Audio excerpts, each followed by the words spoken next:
From the banks of the Allegheny, welcome to Film Bits, True Detective, Episode 6, Part 2.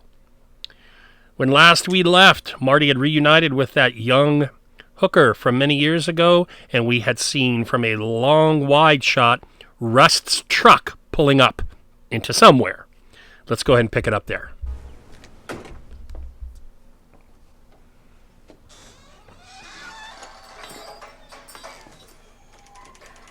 We're closed. Recognize him. You always hit the bottle this early in the day, Reverend?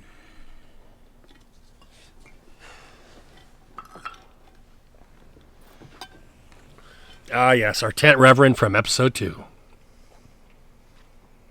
Who are you? You don't remember me? I came to see you at your revival tent, January '95. Looks like you gave that up. Mid-'80s. You were still with the Tuttle Ministry then. What do you know about a Tuttle organization was set up to finance rural schools? Love that shot. Bright glare in the silhouette. Glare almost unnatural outside. It was an Too bright. evangelical initiative to provide religious No sun in the sky education either. as an alternative to public schooling in rural communities. And part of the reason there were so many dropouts in the state, a lot of kids had to bus an hour or more. You know about that school on Pelican Island? I don't know it specific. But there was one in 1988.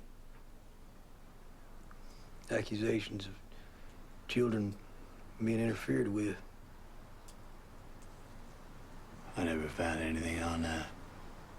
It was kept internal, I think. Maybe it was nothing, maybe people was paid. It's got nothing to do with me, mind you. I was going to school in bad Child gossip around the seminary. abuse, But we didn't sexual, give credence to rumors. connected to Tuttle Ministries now. Why'd you leave?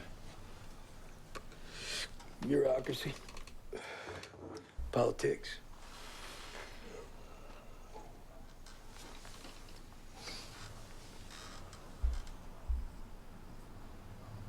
Don't lie to me.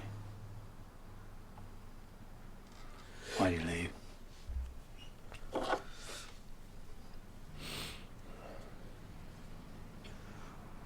Part of our lay duties was custodial.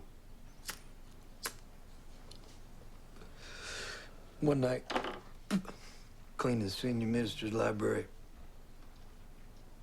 I knocked over a very old volume. The Letters of Telios de Lorca, 12th century Franciscan mystic, very obscure.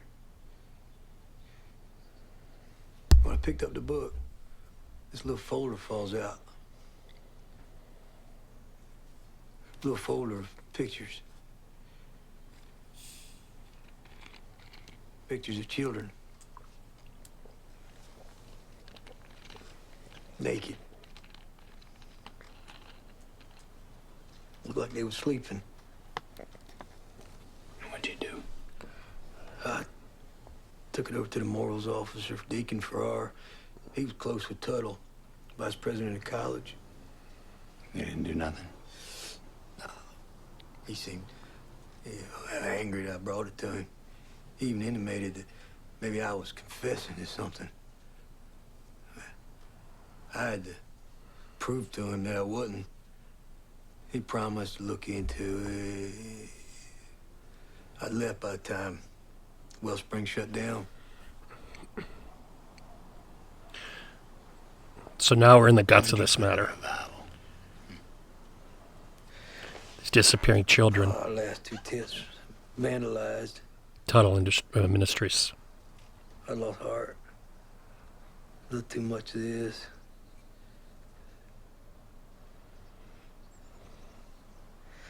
All my life, I want to be near to God. The only nearness? Silence. No, it wasn't as bad as it seemed. Better than most. Jan was a decent lady. I heard she sold the... So, remember, it was the minister Tuttle who came to the barracks was trying to get the task force together to take this case off of Rust and Hart's hands because they were going to bury it. Because the Minister Tuttle is involved in some very unsavory things regarding children that were attending his schools. And as the cousin, who's connected to the governor or senator, whatever his cousin was, whatever powerful politician, that's also a bit problematic. And for all we know, maybe that politician was also part of this. We don't know. But we do know, based on this testimony that we're getting from the couple angles, about this. So now we can see where this poison is coming from. It's coming from a Christian church initially. Now, how does it twist and pervert and become Carcosa and the Yellow King and all that jazz? Well, still some more rocks to uncover. Let's pick it back up. Ranch a while back. I can't believe that was you. Saved up money for a place, got a straight job. I'd run off from a bad situation when we first met. Well, By the way, this is a different bar. it's so great how you turned everything around. Look at you. Well, you're a big hero in the papers. Ah, they made a bigger deal of that than it was. I ain't been too heroic. Marty did nothing. Remember? This is the Captain America story. You're a good man. Anybody can see that. I saw it the first time I met you.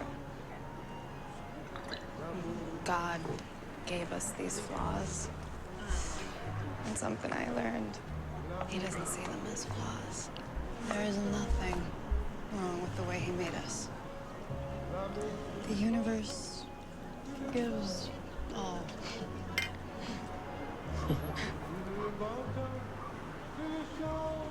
You want some bourbon?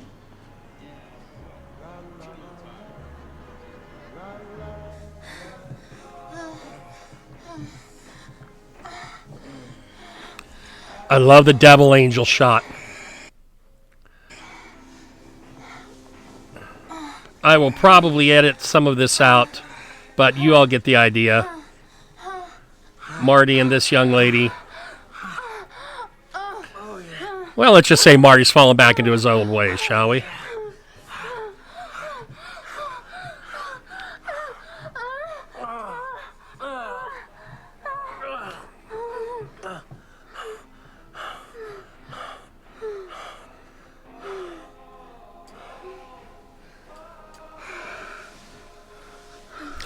Throw that Devil Angel graphic up there and let you listen to it all.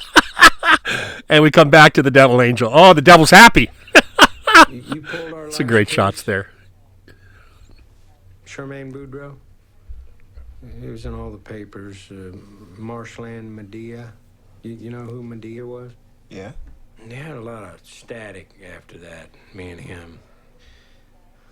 That was a bad one. I always thought it contributed. Russ' state of mind when he walked. Sid. Okay, this is kind of a longer piece, so I'm going to hold the episode here. We'll start back up with Russ in the confession booth, if you will, or the interrogation room, talking to this Marshland Medea, this last homicide case that Rust and Hart worked on together. Part 3 coming. Take care. Let the angels of your better nature guide you. Or if you're Marty Hart, let the devils guide you too. Bye, y'all.